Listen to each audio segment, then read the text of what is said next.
Hi hello வணக்கம். இன்னைக்கு நம்ம ஹிந்தியில 2024 ரிலீஸ் ஆயிருக்கிற சிக்கந்தர் கா முக்கதர் இந்த படத்தை பத்தி பார்க்க போறோம். இந்த படத்தோட ஸ்டோரி பார்க்கறதுக்கு முன்னாடி நம்ம சேனல் நீங்க சப்ஸ்கிரைப் பண்ணி வச்சுக்கோங்க. அப்பதான் நான் போடுற வீடியோ உங்களுக்கு வந்து கிடைக்கும். இந்த படத்தோட ஹீரோ யாருன்னு பாத்தீங்கன்னா அவினாஷ், ஜிம்மி, தமனா அப்படின்னு சொல்லிட்டு ஏகப்பட்ட பேர் நடிச்சுக்கிறாங்க. இந்த படத்தோட ஸ்டோரி பார்ப்போம். இந்த படத்தோட ஸ்டோரி என்னன்னு பாத்தீங்கன்னா ஒரு பெரிய ஷாப்பு மும்பைல நடக்கு. அந்த ஷாப்புக்குள்ள வந்து ஒரு எக்ஸிபிஷன் நடக்கு. எக்ஸிபிஷன்ல வந்து பலாயிரக்கணக்கான வைரங்கள், தங்கம் இதெல்லாம் வந்து கண்காட்சிக்கு வச்சிருக்காங்க. அப்ப வந்து என்ன வந்து பாத்தீங்கன்னா ஒரு குறிப்பிட்ட ஒரு சிவப்பான வைரங்கள், சிவப்பு வைரங்கள் அது வந்து திருடு போகுது. அதை விசாரிக்கிறதுக்கு நம்ம ஜிம்மி வந்து இன்வெஸ்டிகேஷன் ஆபீசரா வராரு. வந்து அவர் என்ன பண்றாருன்னு பாத்தீங்கன்னா அது யாரு திருடுனாங்கன்னு சொல்லிட்டு ஒரு 3 பேர்த்த பிடிக்கிறாங்க. அது யாருன்னு பாத்தீங்கன்னா நம்ம ஹீரோவான அவினாஷும், தமனாவும், அப்புறம் இன்னொருத்தரும். இவங்க 3 பேர்த்தும் பிடிச்சு இவங்க 3 பேர் தான் இதுக்கு கண்டிப்பா காரணமா இருக்கணும் அப்படின்னு சொல்லிட்டு அவரு சந்தேகப்படுறாரு. சந்தேகப்பட்டுட்டு அவங்கள வந்து விசாரணைக்கு உட்படுத்துறாரு.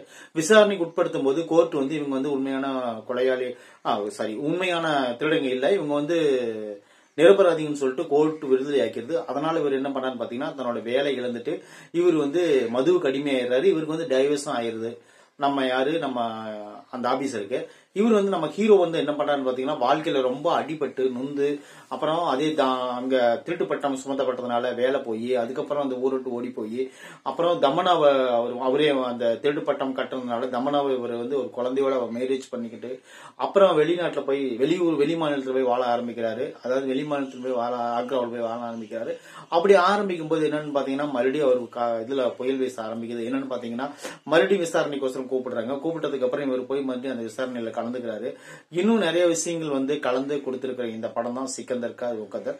இந்த படத்தினோட ஸ்டோரி வந்து அவ்வளவு ஒரு சூப்பரான ஒரு ஸ்டோரி தான். அது வந்து என்னன்னு பாத்தீங்கன்னா ஒரு வைரம் காணாம போயிடும். அதுக்குள்ள இருக்கிற எல்லாத்தையும் சந்தேகப்படாம குறிப்பிட்ட அந்த 3 பேர்த்து மட்டும் சந்தேகப்பட்டு அவர் வந்து 100% வந்து ரிசல்ட் கொடுக்கிற ஒரு ஆபீசர் நம்ம ஜிம்மி. அவருக்கு வந்து கண்டிப்பா இவங்க 3 பேர்ல யாராச்சும் ஒருத்தர் தான் திருடி இருக்கணும், அப்படிலாம் 3 பேர் கூட்டம் திருடி இருக்கணும் அப்படிங்கிற ஒரு சந்தேகம் வர சீன்லாம் ஃபர்ஸ்ட் ஒரு 20 நிமிஷத்துக்கு படம் வந்து பரபரப்பா பத்திக்கிட்டு எறிகிற மாதிரி சீன்கள்.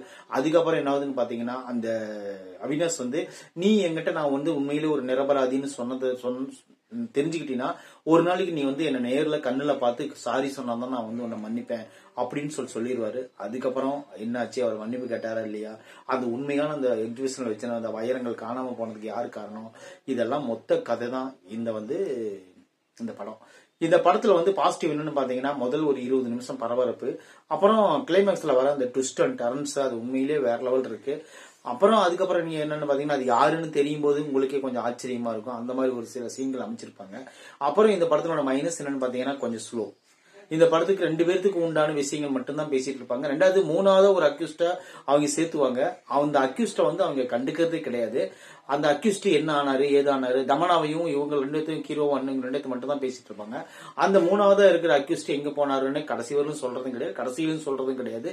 அவர் என்ன இதுக்காக பங்கு எடுத்துக்கிட்டாரு, எதனால அவரை சந்தேகப்பட்டாங்க, இந்த காலத்தை இழுத்தாங்கன்னு சொல்லி தெரியவே இல்லை.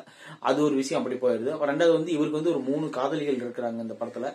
அந்த 3 காதலிகளும் இவர் ரொம்ப விரும்புறாங்க. அது வந்து என்ன வந்து அந்த கட்டத்துக்கு தகுந்த மாதிரி நடக்குது. அது இன்னும் நிறைய ஒரு சுவாரஸ்யமான சீன்கள் அமைச்சிருக்காங்க. மைனஸ் நிறைய சொல்லிட்டு போலாம். ஏன்னா மைனஸ் சொல்றதை விட இந்த படத்தோட ஸ்லோனஸ் தான் சொல்லணும். ஆனா இருந்தாலும் ஒரு டைம் உட்கார்ந்து பாக்குற மாதிரி தான் இந்த படம் இருக்குது. இந்த நெட்ஃபிளிக்ஸ்ல இந்த படம் ரிலீஸ் ஆயிருக்குது. உங்களுக்கு விருப்பம் இருந்தா இந்த கதை கேட்டதுக்கு அப்புறம் இந்த படத்தை போய் பார்க்கணும்னு நினைச்சீங்கன்னா கண்டிப்பா பாருங்க. உங்களுக்கு வந்து ஒரு ஸ்லோவான ஒரு கிரைம் த்ரில்லர் மூவி பார்த்த ஒரு அனுபவம் கிடைக்கும். நம்ம சேனல் நீங்க சப்ஸ்கிரைப் பண்ணி வச்சுக்கிட்டீங்கன்னா இது போன்ற வீடியோக்கள் நிறைய நீங்க பார்க்கலாம். தேங்க்யூ.